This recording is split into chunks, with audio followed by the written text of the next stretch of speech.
Hello and welcome to Who's On Next, the podcast that only costs $19.99. Today I have with me a woman who's had a very expansive career on things like Avenue Q, Sesame Street, Ubi, The Book of Pooh, and many other shows. It is Stephanie D'Abruzzo.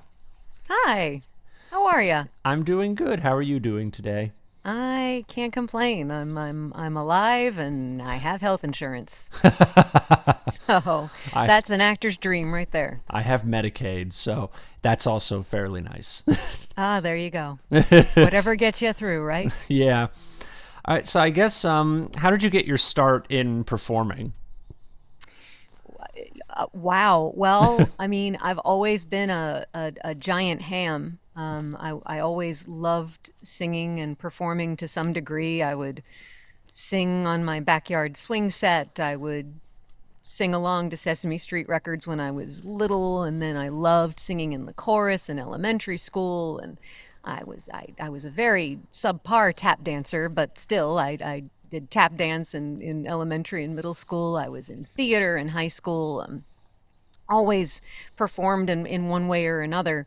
And when I was in college, I discovered that being a Muppet performer was a career, was a possibility. And I realized that the Muppet style, particularly Muppet performing, not just puppetry, but Muppet performing specifically, really tied it together all of the things that I loved to do. I mean, I knew I was a character actor in high school. I loved doing character voices. I loved improv. I did improv in college. I loved singing, obviously, as I've mentioned before. Um, I was a writer who didn't want to be a writer. I was a radio, TV, film major who didn't want to be a director. I it just brought together all of these things that I loved. And the bonus was I could play all the characters I wanted to play without it mattering what I looked like.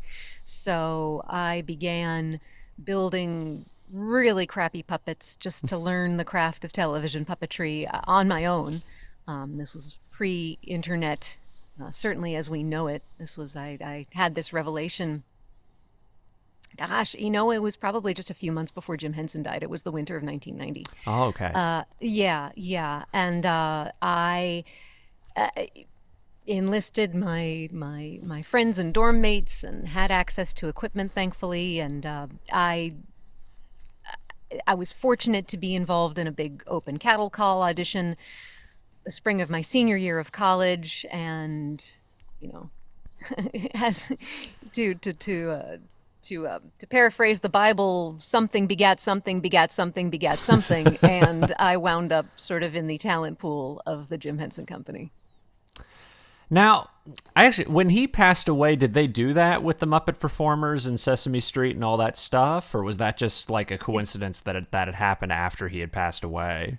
So Jim Henson died May 16th, 1990, and the audition that I speak of happened in May of 1993. Okay. So this was a few years later. I was a Okay. freshman in college when Jim Henson passed away. No, this was not in response to that. This was primarily, well, it was specifically actually a an open cattle call for female performers. There was a Muppet performer, Camille Benara, now Camille Benara Camporis, who was she married the president of American Standard and was Oh sort my of God. transitioning into becoming a corporate wife. Yes, she's a brilliant performer, and I actually got to work with her a few years. She didn't really leave right away, so they were looking, and I think that there was also a realization that they needed to bring more women into the fold. So I was very fortunate to have benefited from that timing. Right. I guess what was the first project that you had worked on with the company at the time? Oh, so it was maybe only a month after I auditioned. Work is a loose term because I technically wasn't paid to do it. Well, No. although that was remedied later. I was paid as an extra, but I had to get myself to New York and put myself up. It was the 25th anniversary Sesame Street home video. It was the I last scene where had they're in that the park. video. Did you Oh my, really? So I that had that last exact scene, VHS. yeah. So that last scene where they're in the park, in Central Park, and all the characters are singing "Sing." That was my very first thing. I Do you was one of the Oinker sisters at one point. I think I doubled Elmo for one, like a second and a half. But I was mostly an Oinker sister. Okay. Yeah, I had that exact VHS tape when I was a kid. Yeah. I think it was only ever out on VHS. Yeah, I learned a while back they like never did a DVD release of it or anything when it came out. Well, if memory serves, they also did a non-video special, like a broadcast 25th anniversary special. So this was the direct-to-video 25th anniversary special, and which was different. And I don't even remember if I don't remember what the plot lines were of either. Like, I think one had a storyline and the other one was more retrospective. Oh, I remember the straight to video one was they're trying to get together like singers and dancers for the 25th anniversary, and it's just it's also kind of a clip show of a bunch of the musical numbers from Sesame Street at the time. That sounds right. And they'd like cut back to Big Bird and Telly and Baby Bear and like all them in the park looking for like singers and dancers. Okay. Like I said, I was only there on the very last day of shooting when they needed 1 million bodies, and it was a very, very, very, very hot day. It was the end of June of 1993, if memory serves. Yeah. And I guess was Sesame Street like the first like big thing you were doing at the time? I had just graduated from college. It was the first anything I was doing at the time. I mean, it was very lucky that I again, because I had been in that audition. See, here's the thing about the way, specifically sort of the world of Muppets or Puppets or the Jim Henson Company. I mean, now those there are 3 corporations that own these characters that all used to be under one roof. Of course, I'm sure you know that. The Sesame characters are now owned by Sesame Workshop. The classic Muppet characters from The Muppet Show and the Big Blue House characters are owned by the Walt Disney Company. And then everything else, Fraggles, Emmett Otter characters, Labyrinth, Dark Crystal, are owned by the Jim Henson Company. But they all used to be under one roof. So,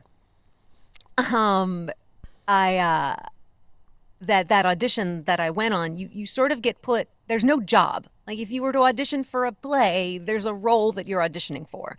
This was not, it was called a workshop too. We don't even really call them auditions. We call them workshops because they're taking you through your paces, you're learning, they're seeing how you can stretch and learn and grow, and it's in big groups and you're in a room all day long with however many other people are in this workshop with you. So you're watching other people go. It's not like your traditional theatrical or TV audition. So at the end, there's no job to get. There's no position. You just get put in a talent pool. And they even say, we might call you, we might never call you. It's the most anticlimactic situation you could possibly be in. You can make all the cuts and make all the cuts and make all the cuts and still never work. So that was the benefit of my having been in these auditions, is I was put in this talent pool, and then when it came time to need all these warm bodies, I was a warm body that they called. And it, again, like everything else in showbiz, your job isn't just a job, it's sort of your audition for the next job. And I guess I did well enough that eventually I was brought, there was a further workshop for women who had made all of these cuts in the fall of 1993. And then from that, slowly you would get pulled in to work on Sesame Street. So yeah, Sesame Street was my first professional acting gig. Yeah, and I remember a while back I had interviewed Matt Vogel, and I had taught, and I remember he had like broke down, I guess, the specifics for like every different thing that was like originally under like all the different ownerships, like Jim Henson Corporation, Sesame, and the Muppets, and things like that. And I guess I'd always wondered, since now it's become so spread out with different ownerships, and some things are done in LA and some things are done in New York and things like that. I guess, what is the process for having to do things for, say, the Jim Henson Company, to doing them for the Sesame Workshop, to then doing a Muppets related project? I'm not sure what you mean by that. Well, I guess if you get something on a Muppet project and you get something for the Sesame Workshop, like, is it basically you have to fly back and forth from different locations to do different things, or? It depends on what the project is. The Disney Muppets have done things that are local. Like, for example, the last episode of when Jimmy Fallon was still doing late night, there was that great musical number where he sang The Wait with the Electric Mayhem, and then a whole bunch of Muppets came in, right? That was Yeah. shot in New York. That was the Disney Muppets. I got called in to assist and do, some non-singing characters on that shoot. That was in New York. It was the point people from the Muppets, the Disney Muppets, who contacted me, and they called me because I was local, right? Right. But then when I guested as Dr. Teeth's mom, Dr. Tina Teeth, on the Electric Mayhem Muppets Mayhem series, now streaming on Disney Plus. And they flew me to LA for that shoot. But that came through an audition. Right. I guess that's what I was saying, is that if it's like something for the Sesame Workshop versus something for the Jim Henson Company, is it like, do they ask you to do that, or is it more an audition process depending on what the project is? It all depends on the project. I've sort of been in the repertoire of the Sesame Street Muppet performers for 30 years now, 31 years now. So I've become a contracted performer there, and that has a whole just different way of working. I'm you know I'm in that pool. I'm in that world. But other projects that come along, yeah, you may have to audition for them. You may get pulled into them. It depends on the role. It depends on what you're doing. For something like the Fallon thing, where you're just being brought in to assist, there's no need to audition. It's someone will recommend you because they know your body of work. They know what you've done. And even being brought into audition, there's a little bit of a knowledge. I believe it was Bill Beretta who brought me in to audition for Muppets Mayhem, because he's known me for a long time. We've worked together. It's been a long time since we worked together, but I know he was instrumental in bringing me in for that, because the other producers, I'd never met Adam F. Goldberg or any of the other non-Muppet related producers on that show. Right.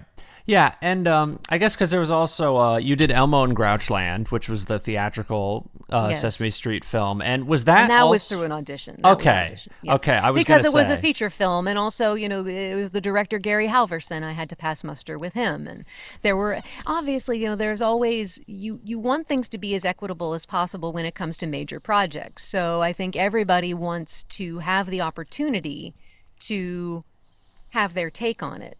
I mean, auditioning, there are many different schools of thought about auditions with actors. Nobody really loves auditioning, but at the same time, there is that sense of, I get to show people what I'm capable of doing that maybe they weren't aware of when I walked into the room. So even though auditions require a lot of prep and a lot of stress, and they can be a slog, and you can bat zero for a really long time, it is a great opportunity to be seen and heard, not just by casting directors or people you work with, but just to maybe change someone's mind about, we all get put into little boxes so easily. There are a lot of performers out there who are capable of playing any given role at any given time. So, while Sesame Street is a situation where, yeah, there are a lot of us who are brought in to be characters, nobody's going to audition for, being number 3 who's being put at. That's up to the puppet captain to break down those roles. But for roles like Grizzy and Elmo in Grouchland and Tina Teeth in in Muppets Mayhem, those are audition roles and audition-worthy roles, if that makes sense. Right, yeah, because I've interviewed voice actors and things where, like, they've played multiple characters on, like, one show or in a film, and I remember some people I've talked to, they've said like, oh, sometimes we'd be in the booth and the director would be like, hey, do you want to play this character? Or like sometimes we'd have to audition and sometimes the director was like, oh, I know they'd be good for this role, kind of thing.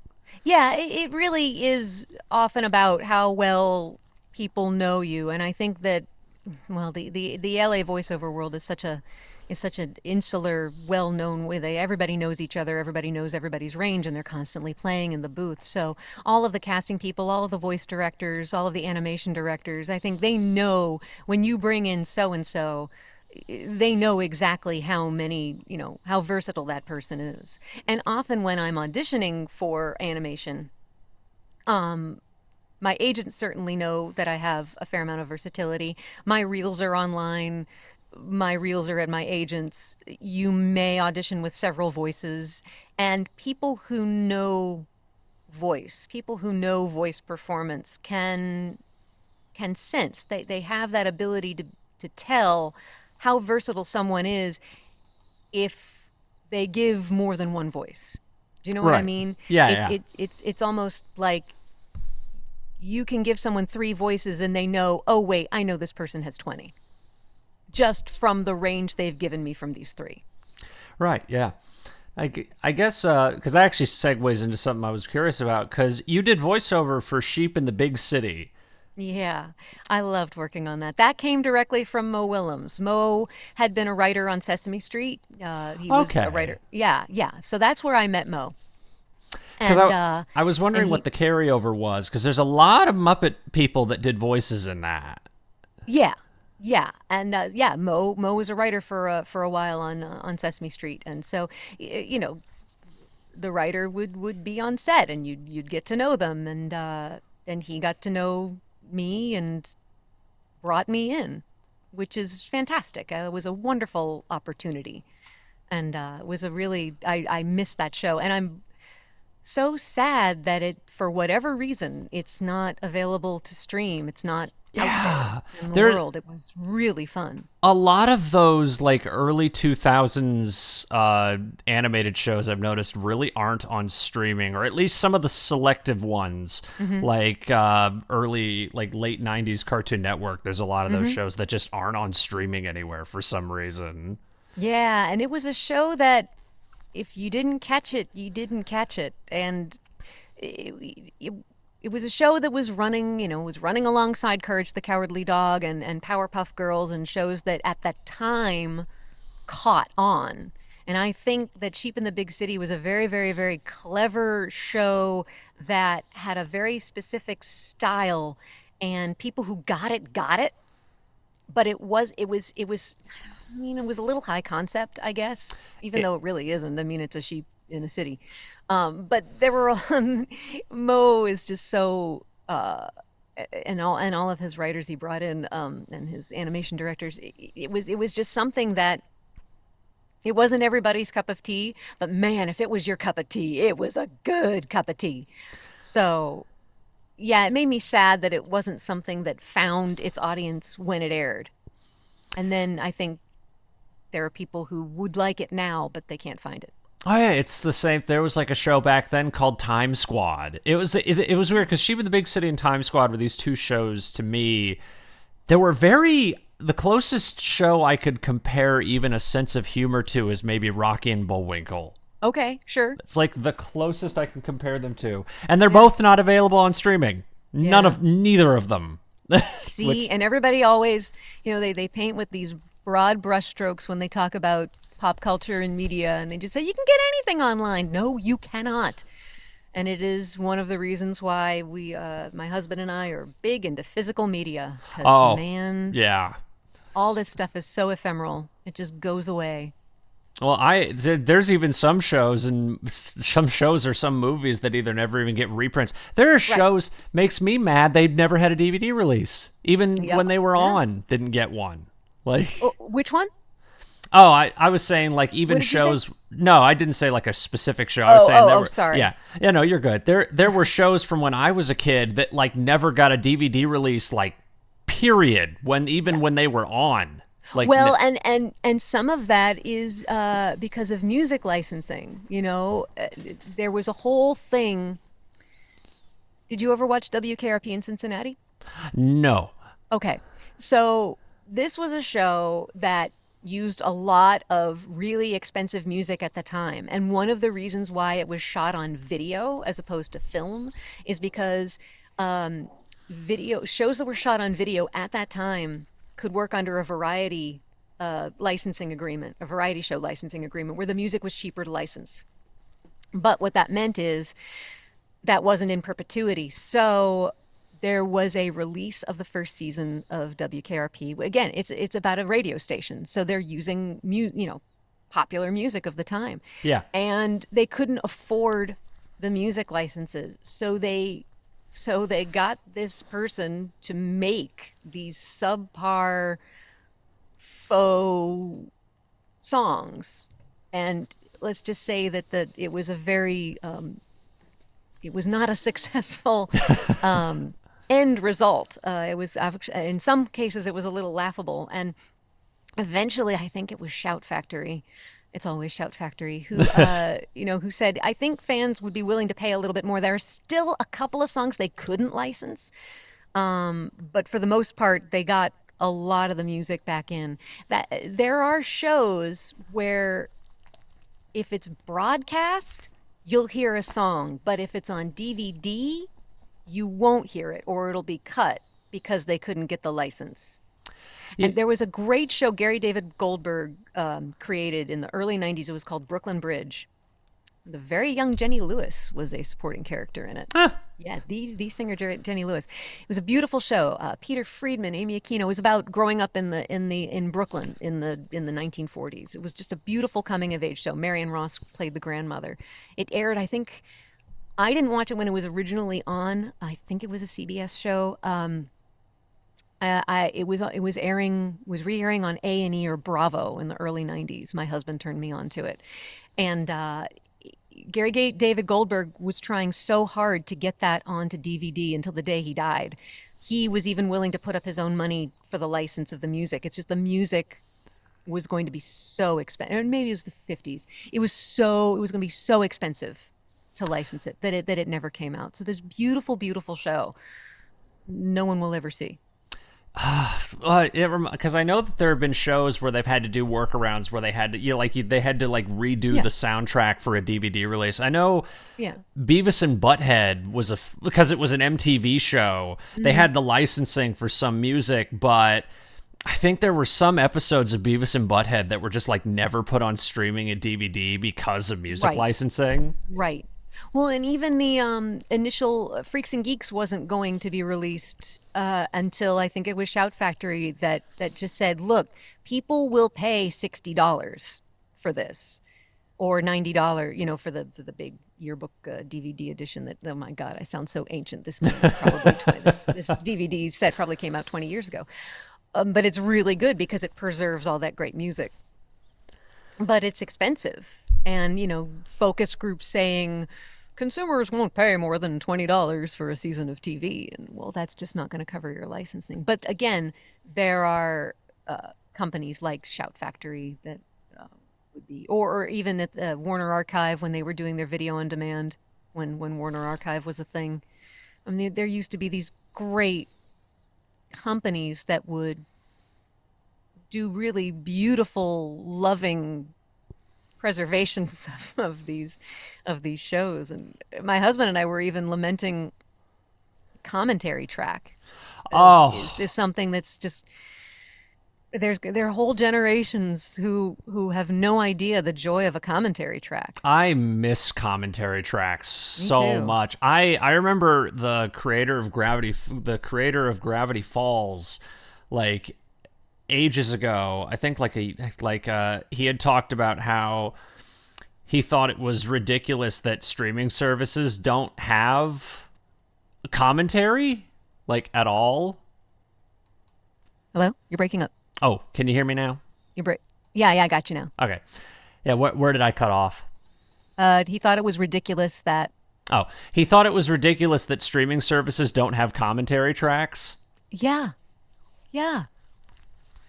Like, It, because I remember he had talked about how, oh, when I did Gravity Falls, I have the Gravity Falls box set. They did a commentary track for every single episode of that wow. show, and Wow.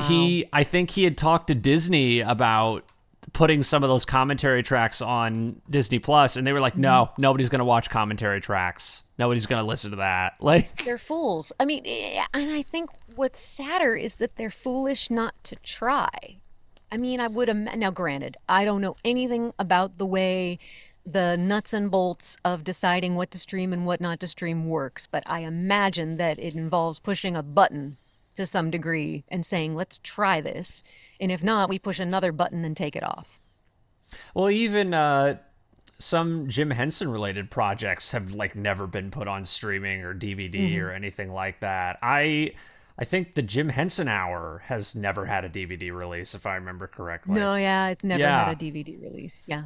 I think briefly there may have been I could be wrong. Was there a storyteller release? Ah, I know the storyteller's on streaming because I've Yeah. actually watched it on streaming. But I I can't. Maybe there hasn't been. Maybe that was just wishful thinking on my part. I'd be surprised if Or it's not. Greek myths, or some home video. Maybe not DVD, but maybe on home video, like or Greek myths or something. But I could be wrong about that. I'd be. Let me actually check. I'd be surprised if the storyteller at least wasn't on DVD.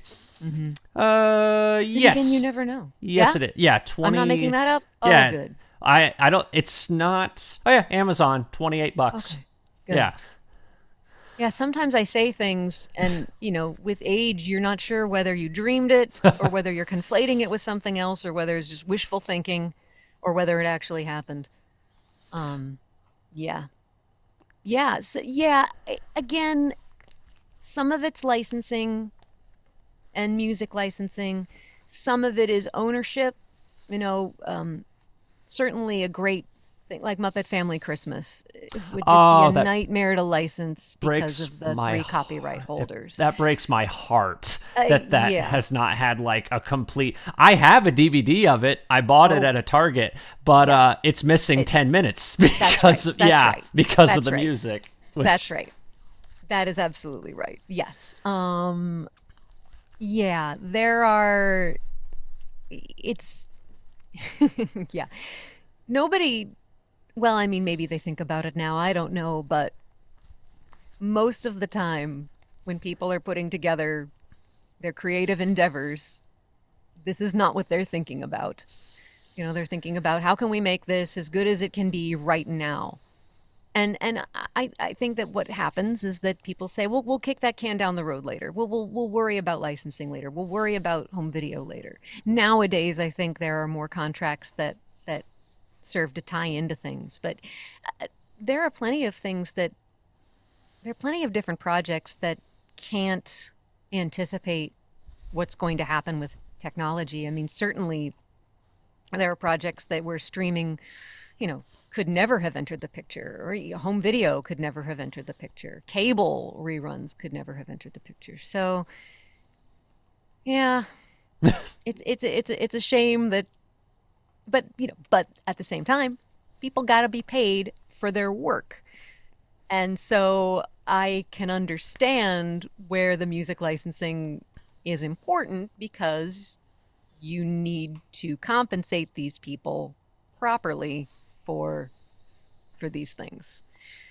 So, yeah. Gets a little tricky when you care about, people being compensated Oh, properly. that's one of the reasons I love Shout Factory so much. I've got like Yeah. 4 or 5 of their DVDs because they're Yeah. like the company that I can think of that are like, oh, let's put a DVD out for this like obscure cult movie from like 1987 that like Hmm. maybe only like 2,000 people saw. Yeah. Like, or like these TV shows that like have this big cult following that like have Right. never had any sort of streaming or physical release. Like they're the That's right. only company I can It's right. think of to do that. Shout Factory is they are the do you remember the record label Rhino from the Oh 90s? yeah, Yeah, they are to DVD what Rhino was to CDs. Because Rhino used to put out some really great, really obscure stuff that no other label was going to put out.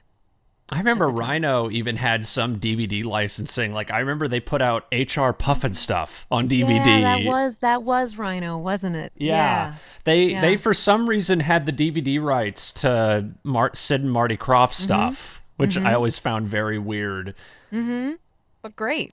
I mean, it's nice that that stuff gets out there. Anyway, I'm good with tangents, and that was a nice big juicy one. So I guess moving on from Big all juicy the tangent. big juicy streaming tangent, Yeah. I guess because one of the biggest projects you're known for is Avenue Q, which Mhm. is very funny because when I had actually emailed you, I had known all the stuff you'd done for Sesame Street and Jim Henson related projects and things like that. I had completely forgotten you had done Avenue Q until I looked at your page again. My career is very fragmented and segmented. I remember when I went to my 20-year high school reunion in 2009, and some people only knew that I had done Sesame Street, and some people only knew that I had done Avenue Q, and some people only had seen the musical episode of Scrubs, and there were very few people who knew more than one of those things in relation to my career. Like it because and I would think that the Venn diagram of the people who would like all three of those things overlaps quite a bit, but you'd be surprised. And people, again, like to put you in little boxes and they don't think that you can cross pollinate. Yeah, it was just so bizarre to me because I was like, oh, I completely forgot that you had even done Avenue Q when I It looked at was a your long website. time ago too. Yeah. It was 21 years ago that we opened on Broadway. Um, and that happened because that's a bit of a long story. I had worked with Rick Lyon for years on Sesame Street, and he had met Bobby Lopez and Jeff Marks at the BMI Lehman Engel Songwriters Workshop and had worked with them on a different project they were doing. So when they were developing Avenue Q, um, Rick knew that I had done musical theater in high school and he was going to recommend me, but he thought I would be too busy. So so it didn't necessarily come through Rick. Now, in a parallel universe, well, not parallel universe, in the same universe, but parallelly, I suppose, at the same time, my husband was working for the Jim Henson Company at the time, and Bobby and Jeff had come to them with this project that their first musical together was called Kermit, Prince of Denmark. It was basically a Muppetized Hamlet. And Craig was an associate creative director, and he was meeting with them, and the higher ups really weren't interested in this particular project. And Craig said, if you want to work with puppets, maybe you should think about creating your own puppet characters. And they said, well, funny you should mention that. We've written these songs thinking about doing this television project, and we're doing a reading. Even though it was meant for television, it was called Avenue Q Children's Television for 20 somethings. Even though it was destined to be a television show in their minds, they were doing a public reading of it like a musical theater reading, just to get an audience, immediate audience response. Okay. And they said, and we're looking for a female puppeteer. And Craig said, well, my wife's a puppeteer. And I actually played for him some of their early, I think they played him If You Were Gay, and I don't remember what else. But yeah, so if it wasn't for Craig, my husband, Craig Shemin, I would never have gotten to be in that first workshop of Avenue Q, or reading, I should say, of Avenue Q, staged reading in May of 2000. We were rehearsing that. We started rehearsing that in the winter of 2000, and we put it up at the York Theater in May of 2000. So that was my entry into the world of helping develop that show. We did many readings and performances and workshops, and eventually it was further developed at the Eugene O'Neill Theater Center, their musical theater conference. And then we went to the Vineyard Theater off Broadway in the winter of 2003, at the Golden in the summer of 2003. And again, I'm just lucky I wasn't replaced along the way because that happens all the time. I've done so many stage readings of shows that I did not continue in, and that's just part of the development process. Well, and if I recall, it went from off Broadway to Broadway like very quickly.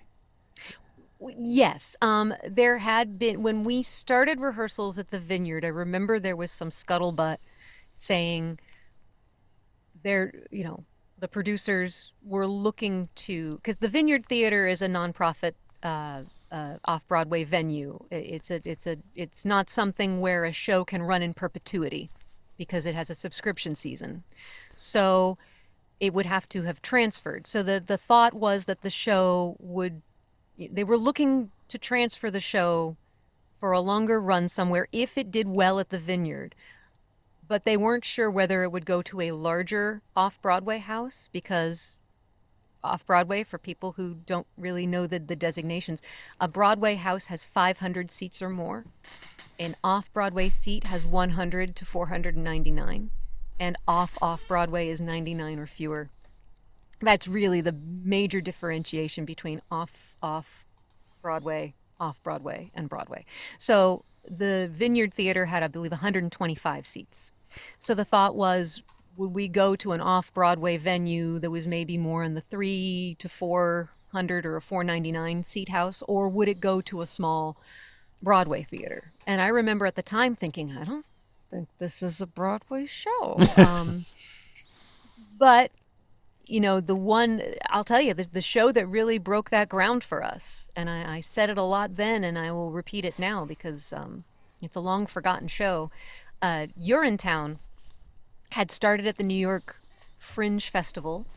It ran off Broadway and then transferred to a small Broadway house, and I believe that was in 2001 that happened. And it ran for a couple of years. I loved that production. I really loved that show very much. And that's a show that had a scrappy off-Broadway feel that ran on Broadway. And I think it started to change how people thought of a Broadway musical. That a Broadway musical didn't have to be glitzy, flashy, sleek, big cast, big orchestra, lots of special effects and chandeliers and helicopters. That there was room for more types of shows in the 500 and up seat houses. Right. So Urinetown really made it possible for Avenue Q to have a Broadway transfer and then to eventually find an audience. We did not find our audience right away. It was a good 4 to 6 months before we were selling well. Right, yeah. And I guess, was doing something like Avenue Q intimidating, or did you transition into it pretty smoothly? Well, see, when you're playing a 125 seat house, it's not intimidating. I think my high school theater might have had 200 seats in it. It was intimidating to be in New York on a stage, but we had done these readings, and that was in New York on a stage. I think the concept of being in a New York show, but it was intimidating. But our show was so small. I started calling it the little show that could. You don't know if anybody is going to come see you, and in fact, we were not necessarily sold out all the time. I've said this since I started in this business. Not everything good is successful, and not everything successful is good.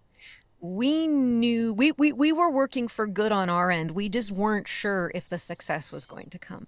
So to transfer from the Vineyard Theater to the Golden Theater, which I think had 796 seats, it was the second smallest Broadway house at the time.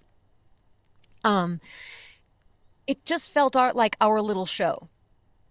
It still felt like our little show. It didn't feel the way Broadway with a capital B is supposed to feel, because we weren't Broadway with a capital B. We were in a Broadway house. We were on Broadway by definition, but it just still felt like our small little show. The biggest expanse we had between the Vineyard Theater and Broadway were understudies, for one thing, because we did not have understudies at the Vineyard, and our orchestra pit went from 4 musicians to 6. So that was the scale up, and we had 2 more puppets, I think, or we had a couple extra puppets because at the time, if memory serves, the naked puppets in Loud as the Hell You Want had to be redressed for the wedding, but eventually when we moved to Broadway, there was room in the budget to build another Kate and another Princeton so that you could have a separate naked Kate and Princeton for that scene, and then the dressed for the wedding. So yeah, and Lucy could have her wig styled more often, like little things. We were always gonna be this little show. So that was the beauty of it, is that it didn't really feel intimidating. I sometimes had to remind myself, which is great, that it wasn't what had loomed in my imagination when I was a kid. And it still doesn't feel like it was real, even though I know that it was. With time, these things start to feel like they happened to somebody else. But even at the time, we were, and then the fact that we were sort of, I don't want to say dismissed, because we weren't dismissed, but we weren't, I felt like we weren't treated like all the other real shows were. It didn't feel as real as the other things were, which is great. It worked for us. We were all in it together. Right, I don't know yeah, if that makes any sense. Oh, no, that makes a lot of sense, because then you went on to get a Tony nomination for that show. I was lucky to have my work recognized that year. Yeah. But I was the infamous dark horse of the race. I was I was twice by the New York Times called the Dennis Kucinich of the leading actress in a Tony race that year. So again, not exactly what you hope or expect these experiences are going to be when you dream of it in your suburban bedrooms, but sometimes the reality is a little more bittersweet and a lot more interesting. Well, I guess did working on that show allow you to get more work in the industry, or did things just kind of stay the same after that? I mean, the fact that even today there are people who the words Tony nominee will open a few doors, not all of it, but it's not a blank check. Right. It gave me, people I think who wouldn't have looked at me twice with the resume that I had before I came to Avenue Q. At least that credit gave me a little more opportunity to audition for other things I didn't get. On the other hand, there's no way I would have gotten to do the musical episode of Scrubs, without that, because Deb Fordham had seen me in Avenue Q, but it wasn't until I did the show I did after Avenue Q, I Love You Because, that she saw with me, not with a puppet on my arm, and thought, oh, wait, she can sing without a puppet. But there were people who, again, in as much as it gave me opportunities, it also pigeonholed me, because she's the puppet girl. She can't sing without a puppet. People would ask me, could I sing without a puppet? People in the industry would just assume I couldn't do something because I was the puppet girl. There's a stigma. There's a stigma with puppetry, and there's definitely a stigma with being a preschool television performer, because people think that it's easy. So, we had the double whammy, and there are still things that people don't really think of me for or take me seriously about. People will say very backhanded things about my career, how they're charmed by what I do. And, okay, it's not easy what I do. It's also not rocket science, but it's legitimate. It's legitimate performance. And unfortunately, the stigma is pretty strong, and the stereotypes that people have about it are also pretty strong. On the other hand, I think that everybody in show business has their streams that they're swimming against. People who do comedies want to do dramas. Soap actors are never taken seriously. Stand-up comics want to do serious film. Everybody's got their stigma, and I'm far from the only one. And let's not even begin to think about how much harder people of color have when people are talking about roles that they can play, or people in the LGBTQIA plus community. People feeling the way people feel about the roles that they are capable of playing, or people in the disabled community, when we talk about roles that they are, quote unquote, right for. So yeah, in this business, everybody's to this, to that, not enough this, not enough that. Everybody's got it. Well, it's like I think there's a stigma for like every type of actor, really. Especially, I remember I had interviewed a voice actor a few years ago. His name was David Sobolov. And he had told me about how he met with one of the producers on Conan, and he struck up a friendship with him. And I remember he had told him, "Oh, I would love to have you on the show, but they would never allow you on the show, because he was not famous, so they wouldn't allow him on a show like Conan O'Brien or something like that." Yeah, I was doing a show for Apple TV Plus called Helpsters, and we had a lot of really great guest stars, really great comic guest stars, and I could improvise toe to toe with these great people, and full well not going to make a damn bit of difference, because you know why? Because they don't think I'm doing it. They think it's coming from the character, because that's the job. Is to make you forget that someone is actually doing this. That they think that this puppet is the thing that's so clever. And boy, is that a shame that I can't hire her to do this thing, because this puppet's really funny. I've seen the stigma with ventriloquists, with Muppet performers, like everybody. Absolutely. Yeah. Absolutely.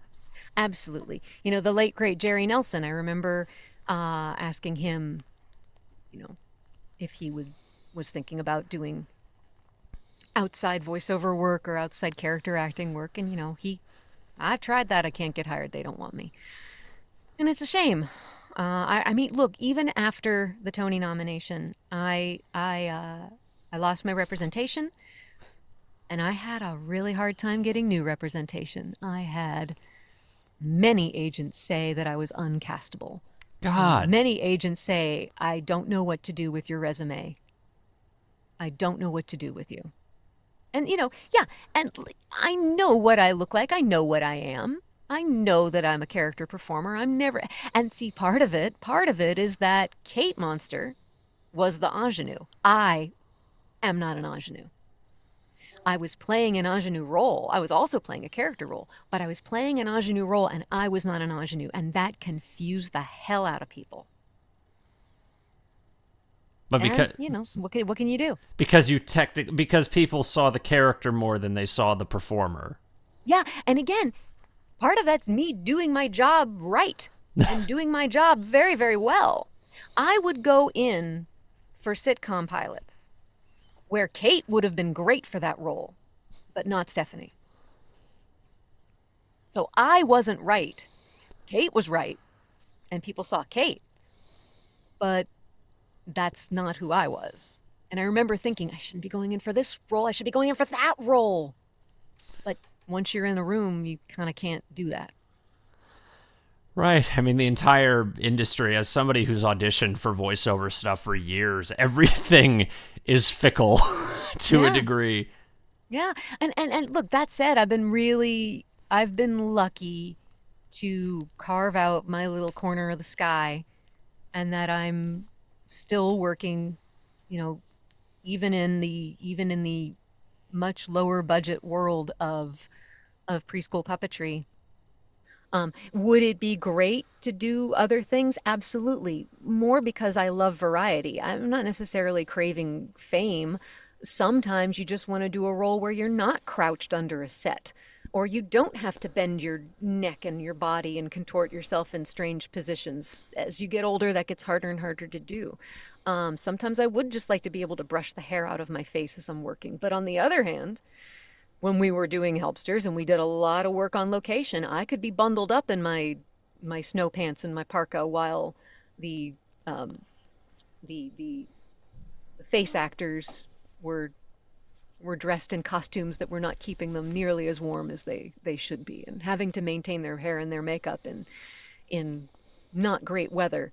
I didn't have to worry about that. So, you know, the grass is the grass is always greener. But really, for me, the opportunities to flex my muscles even more with performance, that's why I would love to branch out more. And I crave any opportunity to be able to do things that are different.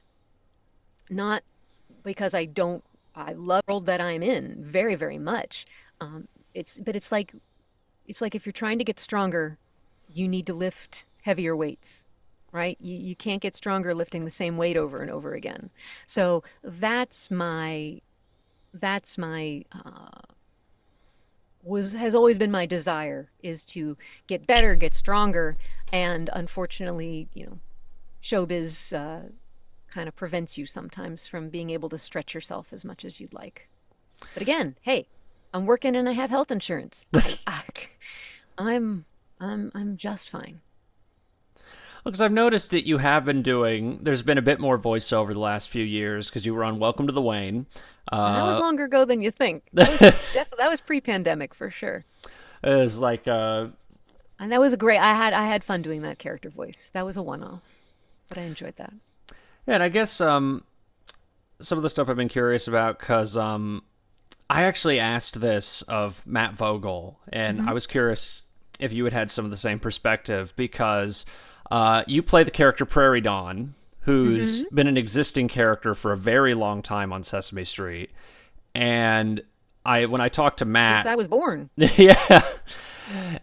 When I talked to Matt, I had asked him, was there a sense of intimidation? Because he had to take over roles for Jerry Nelson, and he's currently Kermit and Big Bird. And because now you're playing this legacy character on Sesame Street.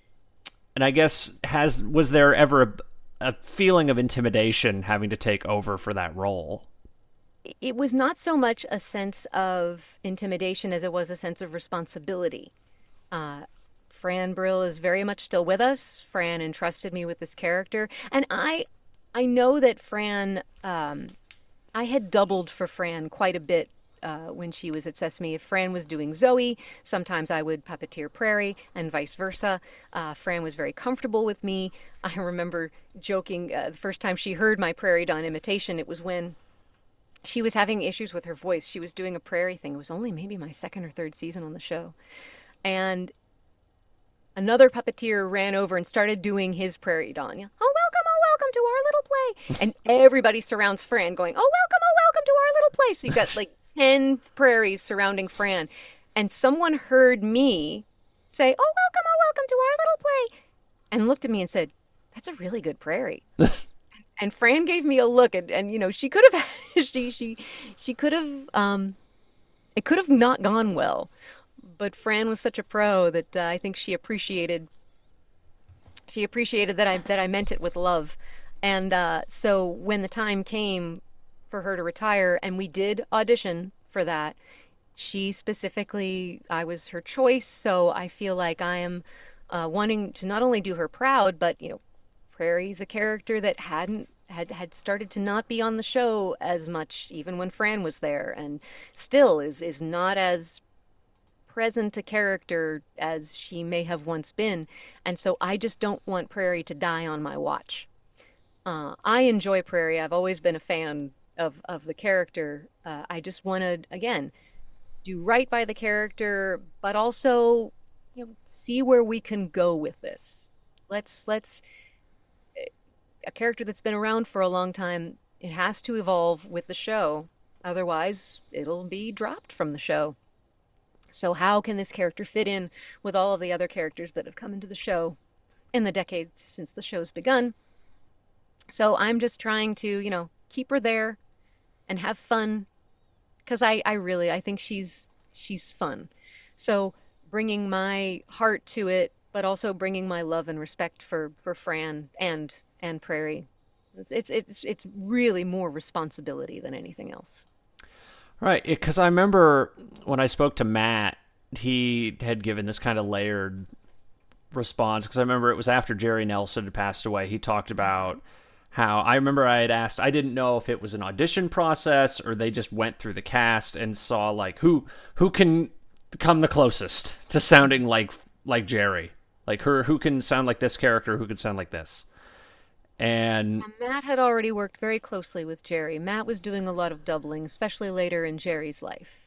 Jerry would come and do the voice live on stage, and Matt would catch uh, and do the physical puppetry element of it. Jerry was very trusting of Matt. Sorry, I interrupted you. no, you're fine. No, I was I was done talking at that point with that Okay. statement. Yeah. Okay, actually, the funny thing is, I remember one of the first times I think I saw you was the footage of the tribute to Jerry at the Museum of the Moving Image when he Oh, had passed away. yeah. I can't believe it's been I can't believe it's been 12 years. 12? Oh my God. He died in 2012. Yeah, Oh, I just can't believe I it's thought it been was that 20. long. I kept thinking it was 2010 for some reason. No, it was August of 2012. Uh, I know. I know. I know. I miss Jerry all the time. Oh, uh, wait. yeah, Jerry was always like one of my favorite uh, people when Oh, it he was came to everybody's the favorite. Muppet stuff. Jerry was one of those people who, if you bring his name up in a room full of anybody who knew him, you will get one or more people just all just as soon as you say his name, everybody just goes, Jerry. They just still love him so much. He was just so dear and so funny and so unique and special, but beloved, I think is just the main feeling that everybody still has about him. I'm so lucky that I knew him, really, truly. And that's the thing. I think about the parallel careers that I could have had if I did this, if I did this, if I did this, and you know what? No. If I did anything else that would not have allowed me to meet Jerry, I'm right where I should be. Well, it's like that. It's that whole big circle of like old Muppet performers or original Muppet performers like Richard and Jerry, Richard Hunt, And I never where met Richard. I never met Jim, but yeah.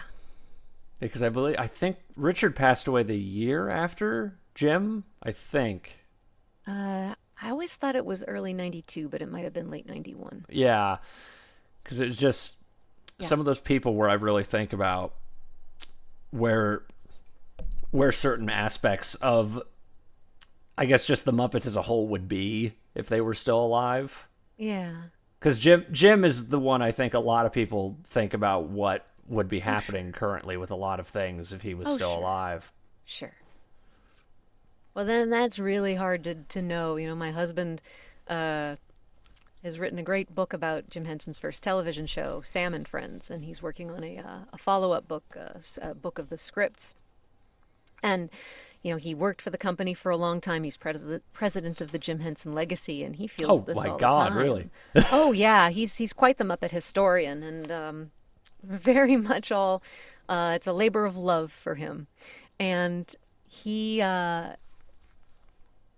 It's impossible to know what Jim would have done, because he never liked to live in the past. That's the problem with trying to put together information about certain things is he didn't like to talk about the past.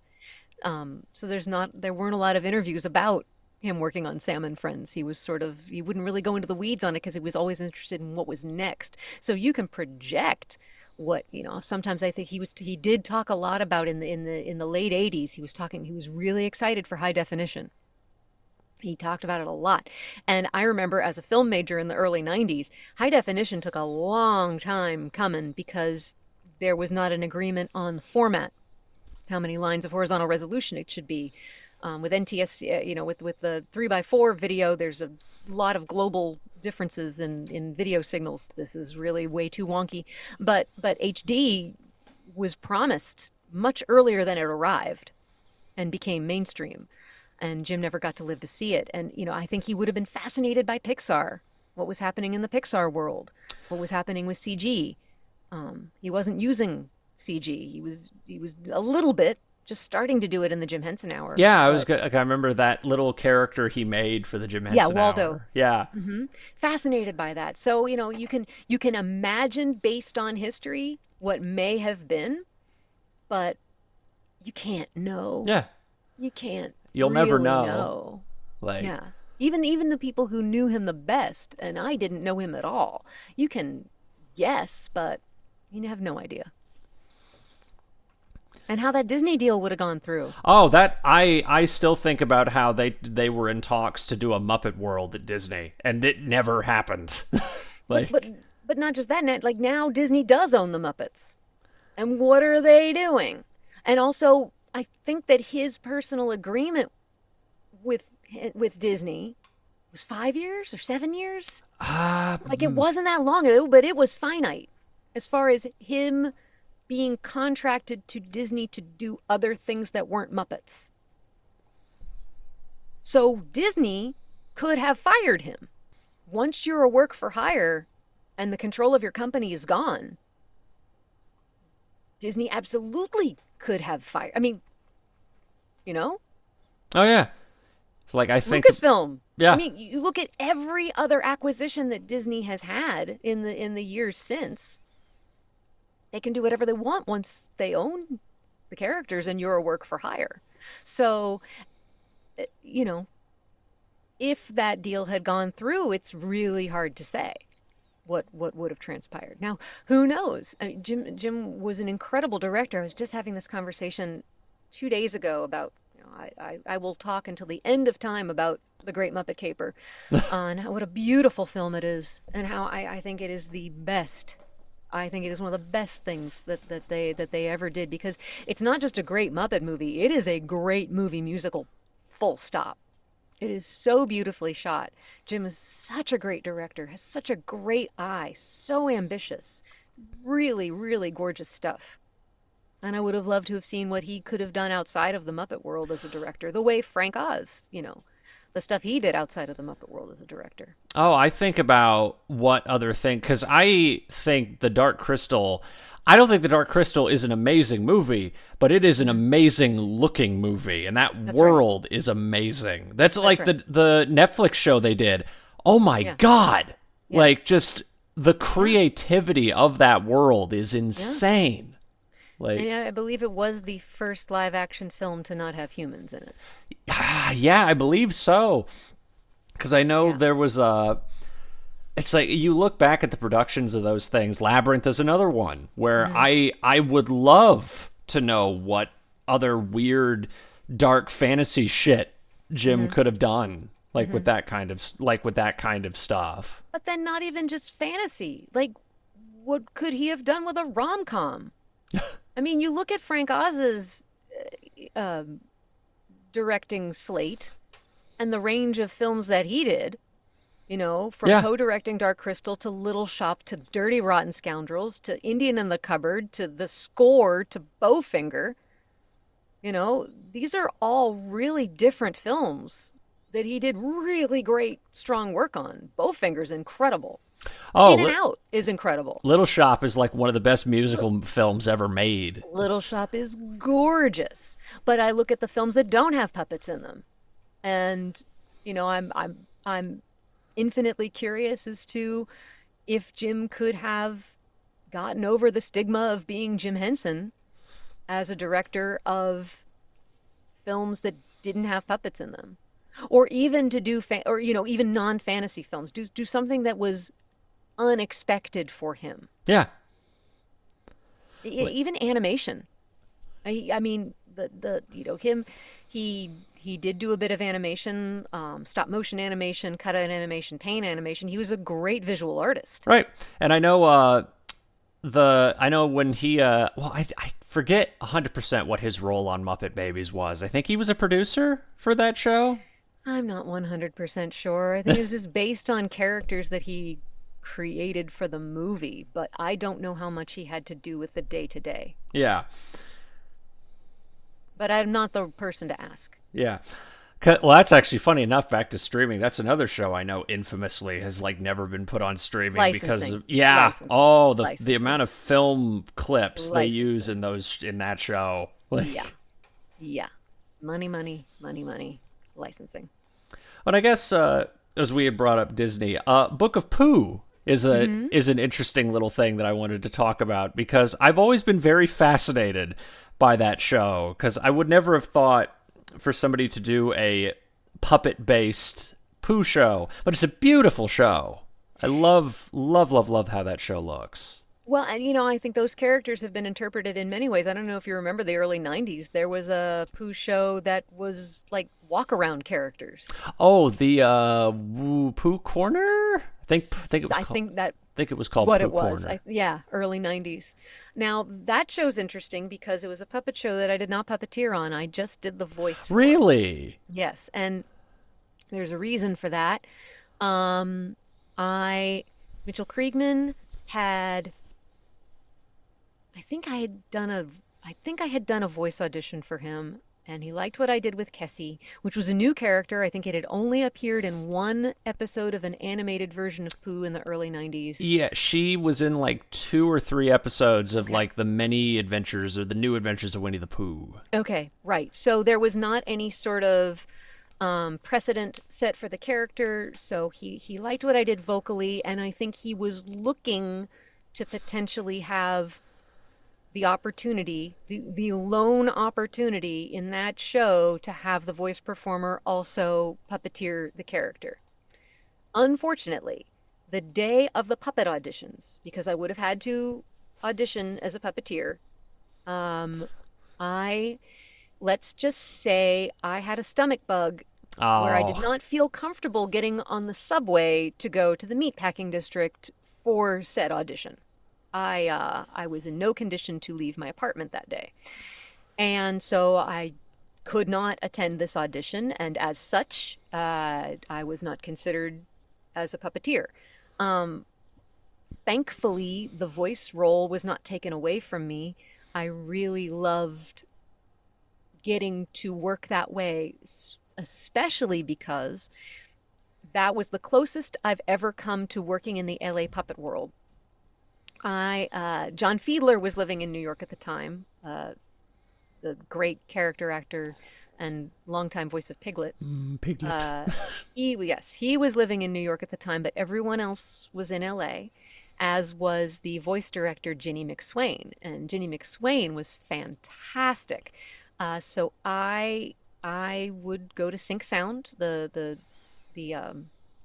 studio here in New York. I loved those guys, and I would do my voice sessions, and the LA would patch in, and so it was like it was being in the mix with these great LA voice performers, and I enjoyed that work very much. I really enjoyed that voiceover process because it was different from Sheep in the Big City. I was doing probably it was kind of concurrent. The difference was when we did Sheep in the Big City, Mo had all the actors. He wanted as much of the group stuff to be almost done like a radio play as possible.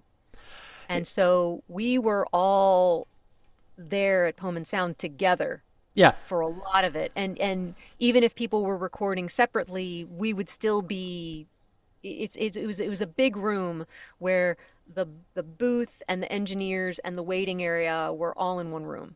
So we would all just be there all day. But doing Book of Pooh was very, very different and very, very singular and isolated. There was more music. It was just a different way of working. So I got to have these two really great, very different voiceover experiences happening almost at the same time. I think Sheep started in 99. No. Yeah, Sheep started in 99, Pooh started in 2000. Yeah. And I guess relating to that, because I was very curious, because I assume because you were recording in New York for Book of Pooh. So like Jim and all those guys were recording out of LA. They were all in LA. So you never recorded together with them at any So there point. was only one time I got to record in LA. I was out there for a different thing in 2000, I want to say 2000, early 2001 maybe. Um, and there were two songs that I needed to record. And I got to record those in LA. So I did get to meet Andre, who played Owl, and we sang a duet together. Okay. But it was such a blur because I was doing this other thing and I had to record. I only had like 2 hours to get to the studio and record and get back. So it was definitely a whirlwind. But yeah, I did get to do that, but I don't think I ever got to meet Jim Cummings, even though we did this beautiful duet with Kessie and Pooh. It was called Every Day is a Song.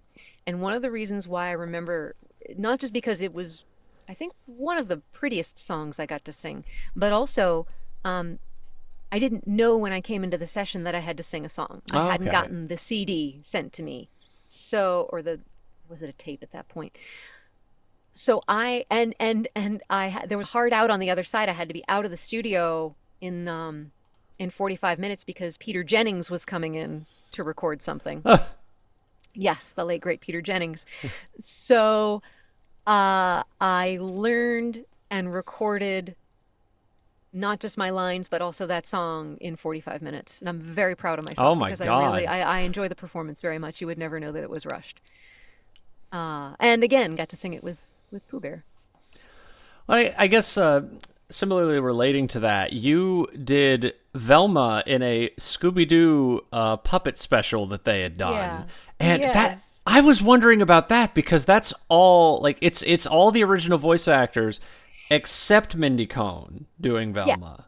So that's a story. So that's Spiffy Pictures, who I have done. I did Jack's Big Music Show with. I'm currently doing. I did Nature Cat with, and I'm currently doing Donkey Hodie on PBS Kids. I played Duck Duck and Harriet Elizabeth Cow and many other characters.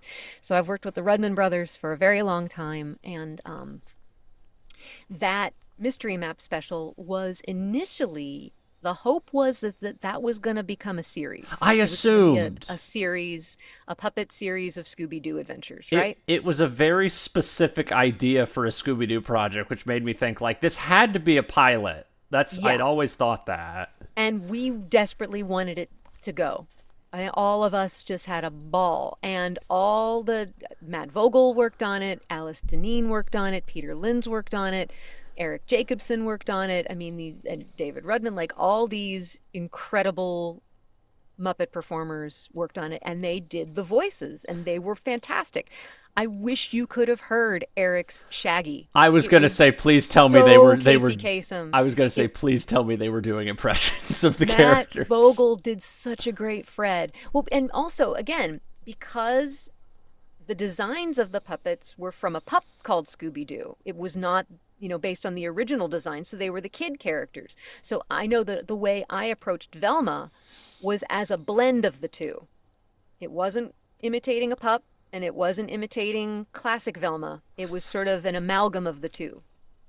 And I think that's how everybody was approaching, except for Shaggy. I think Eric was just doing classic Shaggy and David was doing classic Scooby. But, Matt was doing a younger version of Freddy. Alice was doing a younger version of Daphne. And I was doing something between these as well. And now the story that I heard was that the audio tracks had not been, there was something off about the audio tracks. And so there was a feeling that all the audio for the show needed to be replaced. So if they were going to replace the audio, that they were going to do it with the people who were already doing the animated characters. Now, in the case of Velma, I believe what had happened, based on the timeline that I'm remembering, I believe they had already parted ways with Mindy Cohn. If they had not already parted ways with Mindy Cohn, I believe Mindy probably would have voiced that character. I am not 100% sure of this, but I am pretty sure that was the case. Okay, I just looked at the timeline for her playing the We character. shot it in late 2012, early 2013, right before the guys went off to shoot Muppets Most Wanted. Yeah, and Mindy's last performance as Velma was 2015. So, I mean, I assume that they were probably recording a lot of those specials like 2 years in advance because of how many Yes. Scooby Doo movies were coming out at the time. Yeah. Yeah. So, Yeah. that would line up possibly if, like, And so then I had to go in and loop my performance, and I think they wanted Peter Linz to reprise his roles as well, but he was busy shooting Muppets Most Wanted in England and couldn't get away to do the ADR session. So they brought in a couple of other voice performers to mimic what he did with his one-offs, new characters that had not been in the Scooby world before. But that's my feeling. And the one thing that I wish, I mean, granted, I'm good friends with Kate Micucci and I love her and I love her Velma. I wish I'd had an opportunity to audition for Velma because I think they thought that that would be what I would do if I was auditioning for classic Velma. That is not what I would have done if I was auditioning for classic Velma. But what are you going to do? because I had always been curious because it was like the whole original cast except Velma. So I was wondering if that was like some blip where you were gonna play Velma, or it was like just because it was a puppet based production that you just happened to be there. Like, I didn't know if there was some weird in between with how the production of that went. This is only what I know, is because I didn't know why they were replacing everybody else either, but I had heard since that there was a misunderstanding about the audio mix. And I wish that people could have heard what my friends did with these voices. Now, granted, it was an honor to again get to have my voice heard alongside these, legendary LA voice performers, but it kind of was a fluke, and sometimes that happens. I mean, I'm very proud of the work that I did. I'd like to think that they also liked what I did and that it wasn't just a fluke. Um, I hope people understood what I was doing with that Velma. Again, that it wasn't a direct imitation of a pup called Scooby-Doo Velma, and it wasn't a direct imitation of classic Velma. It lay somewhere in between. It was a unique take on that character that paid homage to both of these styles. And I don't know if everybody got that. I hope they did. I mean, I was looking at behind the voice actors just now because I was seeing the like the comparisons between all the different voices. From what I'm seeing, it seems from the comments people were pretty decently received to your Velma from what I'm seeing. Oh, good. Well, again, I just hope they understood why I did what I did. Because I think that there are some people like, she doesn't sound like Velma. Well, no, because I wasn't trying to sound like old school Velma. You'd know if I was trying to sound like old school Velma. What would your old school Velma sound like if you did do it? Oh, gosh. You have to give me a second. I don't know. Jinkies. Jinkies, a clue. Gosh, Freddie, I don't know. I mean, maybe it would definitely be lower. It would be down here, I'm sure. Oh, my glasses. I don't know. You're putting me on the spot. I don't mean to put you on the spot. It would probably be somewhere around here. I don't know. I mean, it works. I think it works. I'd have to, yeah, I don't know. I probably just made a fool out of myself. But, what are you going to do? I mean, I think Genie's out of the bottle now, kids. Anyway. I don't know. I think it works. I think it sounds like it could work really well for Velma. Because again, like Jinkies, a clue. She was younger, and and that's why she moved the way she did. I was very inspired because there's not a lot of pup named Scooby Doo out there. So there were a couple clips on YouTube, and I noticed in her animation, her little legs doing the tick tick tick tick tick. Oh, the little Marvin the Martian walk. Yeah. Yeah, and so I asked, the powers that be, are we going to have the Warner Brothers sound effects or the Hanna-Barbera sound effects?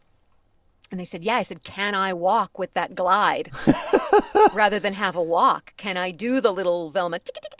And that's why they shot that little pass of the feet going early on. So you knew that when I walked, because normally in the Muppet world, if you walk like that, you're skating. right? You're not walking, you're not Yeah. hitting the ground. That's part of the illusion. So it would just look like Velma skating, except, see, that the beauty of that was that we were combining the worlds of puppetry and animation. And we were doing animation tropes with puppets. Like when Shaggy's scared, we had his wig on a rod and we lifted the wig up off of his head. And we would never do that, if this wasn't based on this animated franchise that had established this. So I remember coming up with an idea for something that I said, if we get picked up, we can do this.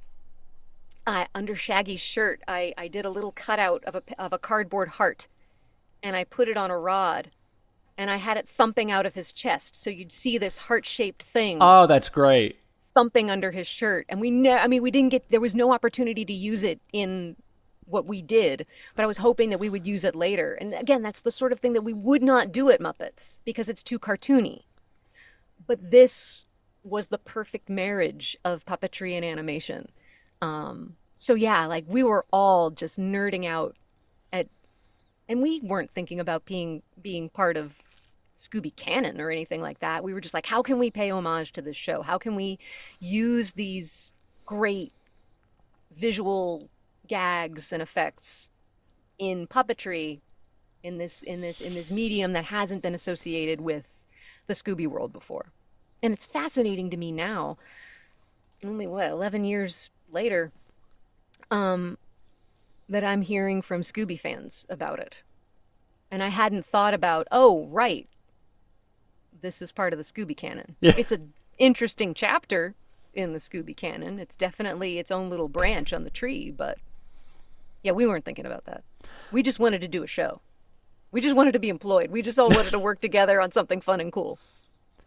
Because I always love it when people can get more weird with puppet stuff. Because I remember there was a show Nickelodeon did. It was a Canadian show called Mr. Meaty. It was all puppet I don't based. think I ever saw it. Oh, it is so ugly, but it is so funny. It's like all the characters are like, I think they're all silicone rubber.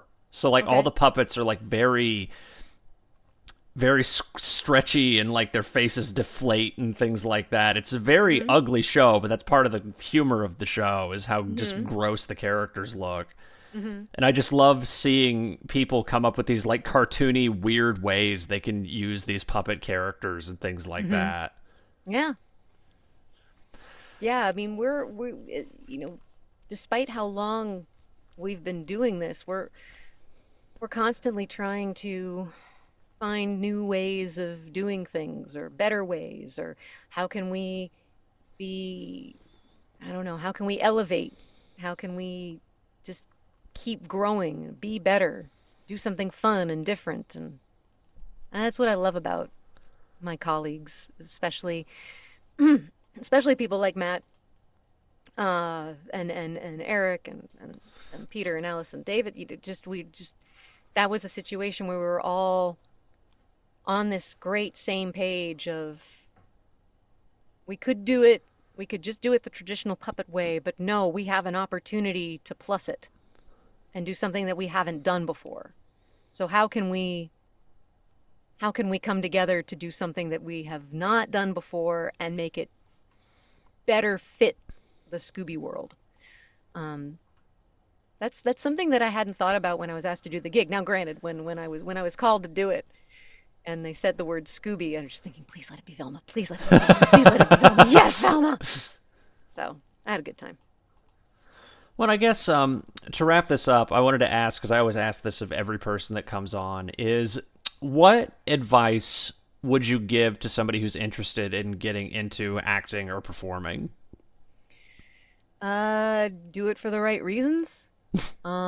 Just make sure you're doing it for the right reasons, because if you don't love it, and I mean love it, if it doesn't feed you, if it doesn't bring you life, if it doesn't bring you joy, don't do it. Because there are already enough blood, sweat, and tears I have given every ounce of every bodily fluid I have to this business. I have cried more tears than you could possibly imagine.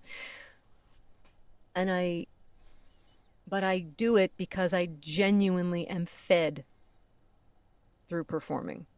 I, my my joints ache, my neck muscles are all screwed up, but damn it, I love it. Um, you you have to know why you're doing it.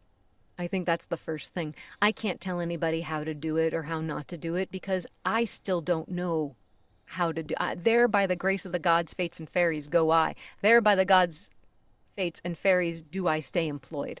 And I don't know if I'll be employed next year or the year after or in 5 years or in 10 years. I'm employed now, but I don't know what the future holds. But it's that desire to do it because, the doing it is just a small fraction of what you have to do in order to do it. I mean, the auditioning, the hustling.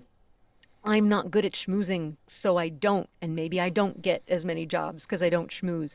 I don't like social media, so maybe I don't get as many jobs because I don't do things the way that the kids are doing now. But I give, I show up on time. I show up early. I'm prepared.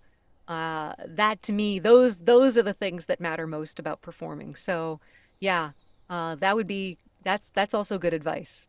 Show up on time. Respect your crew.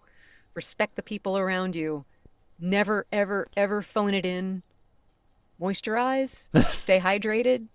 Yeah, whenever people ask questions like this, I think there's a hope that there's this magical phrase that I'll say, that'll just make all your dreams come true. All you have to do to be an actor and to get hired is, well, I don't know what that is.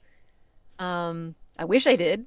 It'd be a hell of a lot easier, but I do know that my passion for what I do runs way too deep. In fact, sometimes I have to tell myself, I gotta stop loving this so much. Because, and I've said this since the dawn of time, the more you care, the more you cry. But I can't imagine the alternative. I mean, I've seen the alternative. I've seen people, I've worked with people in various, whether it's a workshop or a whatever. I've seen people feel like what they're doing is beneath them. I've seen people phone it in. I've seen people come in late with their Starbucks. I've seen people disrespect crew members. I've seen all sorts of bad behavior or people thinking that they're above it.